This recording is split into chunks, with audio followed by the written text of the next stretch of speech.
Well, we're just under a month away from the federal election, and it's time for our first of our every Monday weekly debates on the issues with candidates from the parties. Joining me in studio this morning, he is representing the Conservatives in NDG-Westmount, Neil Drabkin. Hi, Neil. Good morning. Good to be here. Yes, great to have you in the studio. And representing the NDP, also in studio, is Dana Chevalier. Chevalier? Yeah. I got that. Running in Lac-Saint-Louis, which is where Lac-Saint-Louis is like Pierrefonds-Ouest. Where would you? We have Pointe-Claire, Pointe-Claire. Beaconsfield, Baie-d'Urfé, Saint-Geneviève, Pierrefonds-Ouest, Kirkland. Perfect. And on the phone for the Liberals, we tried to get someone in studio. There's been some difficulty with that. But joining us via the telephone is Marc Miller, running in Ville-Marie, le Sud-Ouest, Île-des-Soeurs. Hi, Marc. Good. Pleasure to be on. Yes, let's start talking about the issues and the debate. Oh, and we will get you a headphone so you can hear Marc. Guys in the control room there, let's just make sure she's got a headset. Need a headset for lovely Dana, please. Okay, we're gonna get you one. Dana, hang tight. We're gonna get that. We'll start off with Neil. Okay, so that you can hear Neil's response here. Okay, let's talk about the economy and balancing it with the environment. First off, for you, Neil, when we were talking about balancing the needs of the economy with being a better steward for the environment, how do the Conservatives plan to deal with that?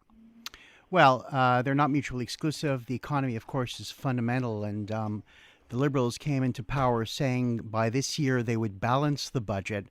And instead, Mr. Trudeau is going to be running a $20 billion deficit.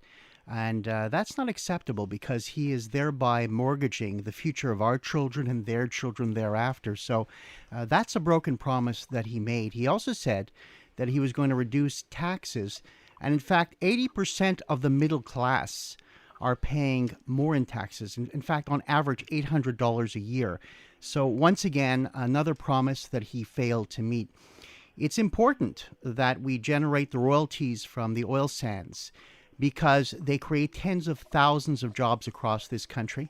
They generate hundreds of millions of dollars in transfer payments, and those transfer payments pay for our healthcare, our social services, and all of the other things that we rely upon as Canadians. So it's important for us to exploit those resources. From your answer, it sounds like for you, the environment stuff will take care of itself, and there's nothing necessarily that your party is going to do in that respect? Well, we're going to encourage the building of pipelines because those pipelines need to be built to get oil to the markets overseas in China.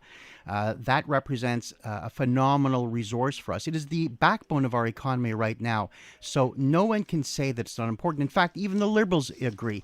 The Liberals bought a $4.5 billion pipeline with your and my money, but they don't know what to do with it now. Dana, so it's important to get those pipelines built. Dana, balancing the economy and the environment? Well, I agree in that they're not mutually exclusive. Everything is connected. It's a false debate to oppose the two, but would add that the oil industry is not the backbone of our economy. It's people and workers and small businesses. That's what creates the economy that we have now. And our economy is going well.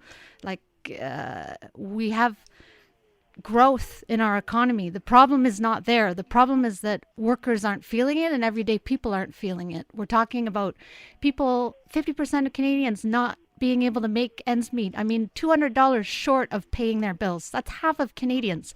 But our economy is doing well. So where is the repercussions? How are we feeling that? But to come back to the environment thing, the NDP feels definitely climate crisis is real and it costs money. Fires cost money. Ask West Islanders if flooding costs money. It does. And we need to be proactive in that. And that doesn't involve putting billions of dollars into oil and gas industry. We can have stimulative investment into green technologies, moving our transition towards something that is marketable, which is low emissions vehicles, zero emission vehicles, and other kinds of technologies that the world is waiting for. And NDP wants Canada to be a leader in that. And that will create jobs. Dana, can I ask you, when it comes to your party's platform, how much of a economic burden will be placed on Canadian families to sort of help pay for, whether it's through a carbon tax or any other measure? There's no false promise here of cutting taxes Okay, we need to maintain the services we have, but the NDP has an idea and a commitment to go get other revenues so that the burden isn't just on workers. There's revenues that we should be going after, tax havens. We should be going after this concept of the super rich. So the idea is people who have assets over $20 million could contribute another 1%. I do want to get to the whole the tax issue and who's going to pay taxes. Mark, let's have you jump in here. I think you've been in power for 4 years. The Liberal government's been in power 4 years. They faced some battles with provinces over the carbon tax and paying for it. So how's the Liberal government gonna go if they got a second mandate with balancing the environment and the economy? Well, look, it's very important to speak about that record. We've made record investments that have made a real difference in people's lives. The average family is now $2,000 better off. And with the new tax structure that we announced yesterday, lowering the personal income tax deduction to $15,000 for those earning under $147,000, people will be another $1,000 better off. All these investments that we made in the economy didn't happen by chance. We did a concerted effort to invest in the middle class, to make sure that we weren't giving child benefit checks to millionaires, and that has paid off. Families that need it are better off. I am no longer getting those checks under Andrew Scheer's fiscal plan that he announced 2 days ago. I'd be getting $440 more. I don't need that, but other Canadians do, and the results are actually supported. We've lifted 900,000 Canadians out of poverty, and that includes 300,000 kids, and that was one of our election promises there. The economy now has 1 million more people working, 75% of which are full-time. That's a real record. It makes us the envy of the G7, and we know that we need to balance the economy with the environment. It's why one of the first things we did was announce an oceans protection program that was $1.5 billion. We've doubled the land space in Canada that is under protection, reformed the failed Harper approach to rubber stamping pipelines, made it more rigorous, made it more subject to social approval that was clogging it up in the courts because the Harper government could not get that acceptability, and we fixed that. So responsible programs like the pipeline that we bought, as opposed to being transported by much more dangerous rail cars, is a responsible thing to do. Making sure that the revenue from that pipeline goes into environmental projects is an equally responsible thing to do. Marc, I may not get votes in Alberta. The Liberal Party may not get that many votes, but we can't leave our brothers and sisters in Alberta behind. And we need to foster intelligent growth in this country, and that's what we're doing. Okay, Marc, I just want to ask you, because I'm hearing different things from Neil, I'm hearing different things from you about the middle class and who's got more money in their pockets. Neil, you said what? It's $800 less was the figure that you... According to the Fraser Institute, Marc should know that 80% of the middle class, Marc, are paying higher taxes, actually. On average, $850 more in taxes. Marc, and if we want to talk about spending for a second, I think you brought up whether you should be receiving some money that other Canadians are receiving. Marc, your government gave $12 million to Loblaws for refrigeration. Do you think Loblaws needs $12 million of taxpayers' money? Marc, can you respond to that now? Because I need to move it on here for a second. But Marc, quickly respond to that. I'd be glad to. First, that Fraser Institute study is willfully blind. It didn't even count the family allocation program that is putting in for a single person of one that's struggling with 4 kids. That's an extra salary. It didn't even factor in those things. And to talk about those R&D programs, which include Loblaws, we've put $2 billion into 64 strategic programs. Our international partners say we are behind in R&D projects, and that is to create jobs. Dana said it well. The economy is about jobs. And those investments, it's not corporate welfare, it's investing in R&D, which we lag behind internationally. And, that for example, is 400 jobs at CA, which is very close to both of my colleagues' ridings. Continuing our debate with candidates running in the federal election. We're less than a month away. In studio this morning, Neil Drabkin running in NDG-Westmount, representing the Conservatives, representing the NDP. It's Dana Chevalier running in Lac-Saint-Louis. And on the phone line is Marc Miller running in Ville-Marie, le Sud-Ouest, Sud-Ouest, Île-des-Soeurs. Let's talk about taxes a bit here, okay? First off, let's talk about the proposed universal tax cut that the Conservatives are proposing. Neil, why is this universal tax cut, which, critics have said it disproportionately helps out wealthier people, why is this the right way to go in taxes? No, actually, it helps out the middle class, and the average family will have $850 more in their pocket at the end of the year. Also, we're going to restore the public transit tax credit that the Liberals took away from Canadians. A lot of people travel in our public transit system, and they should be eligible to claim that.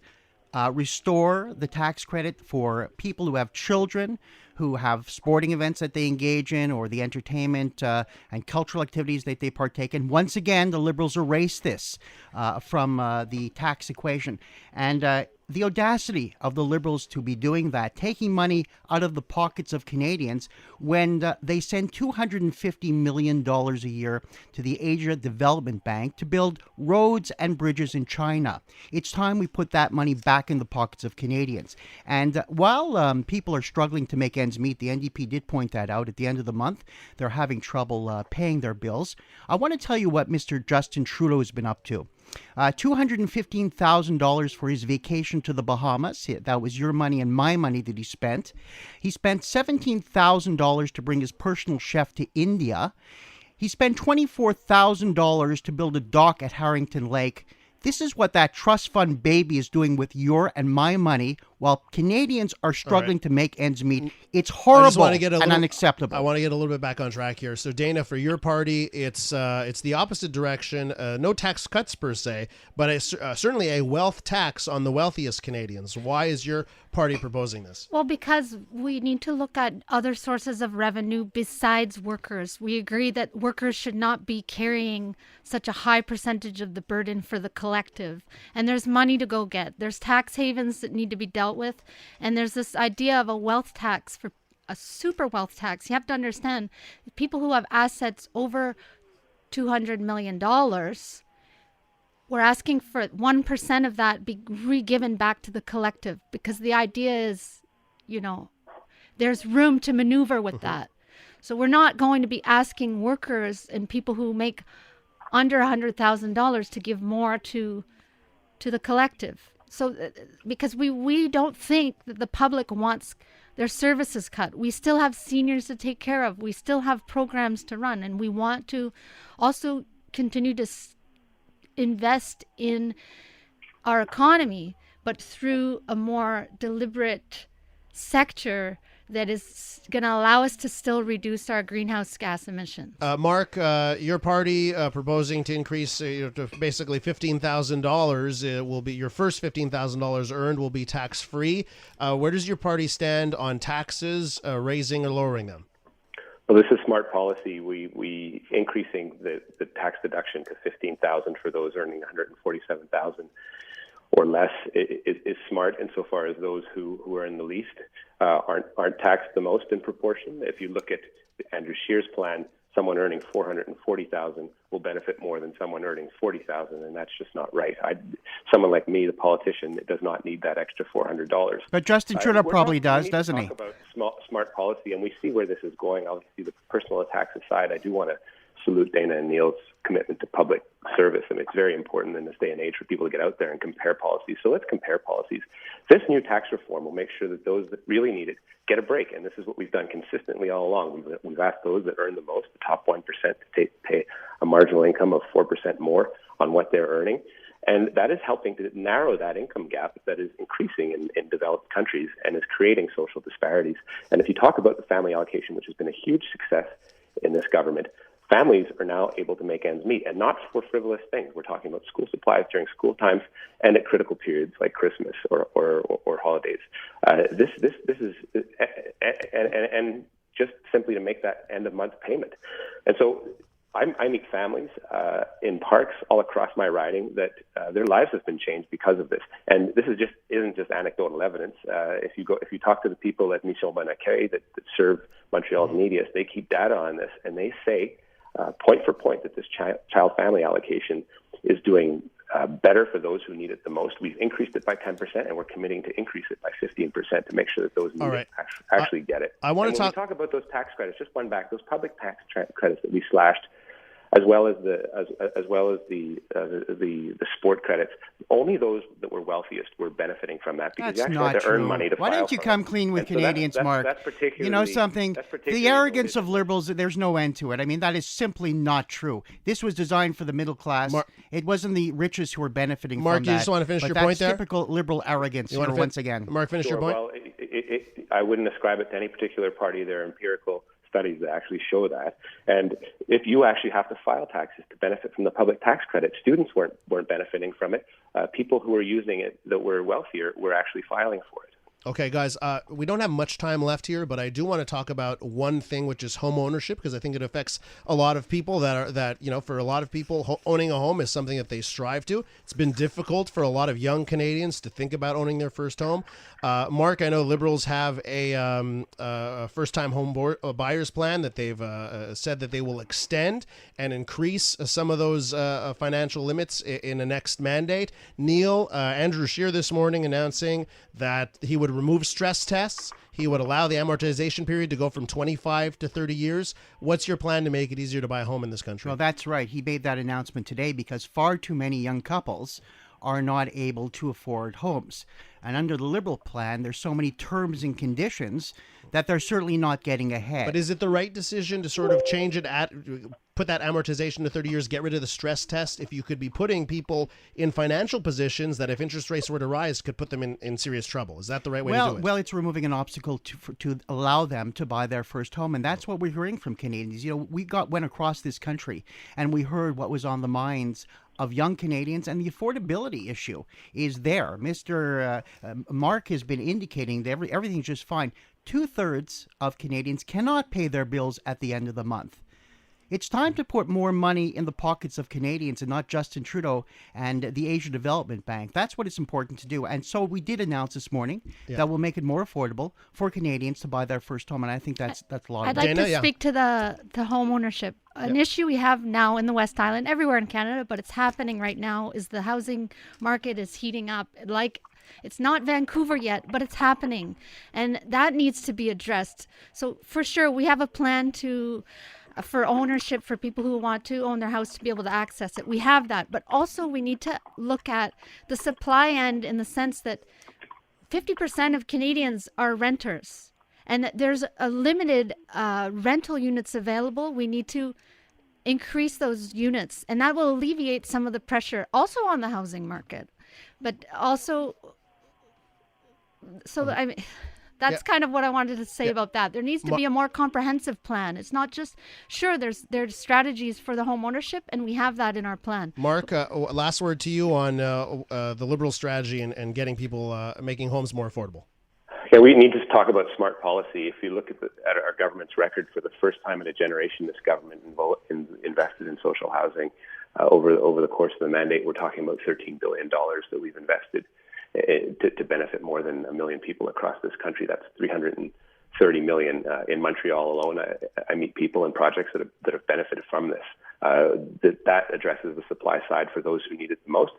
And then other initiatives that reflect smart policy and making sure that those people that really need that incentive can actually get the benefit from it. And we've increased it in urban areas where the housing markets go up to about 700,000. That is a reflection of our latest initiative. All right, we're out of time, unfortunately, Mark. So I got to cut it there. No problem. Okay, Mark Miller, representing the Liberals in Ville-Marie, le Sud-Ouest, Île-des-Soeurs. From the Conservatives, Neil Drabkin, running in NDG-Westmount. Thank you so much for coming in. Good to be here. And Dana Chevalier, running in Lac-Saint-Louis for the NDP. Thank you so much. Thank you very much.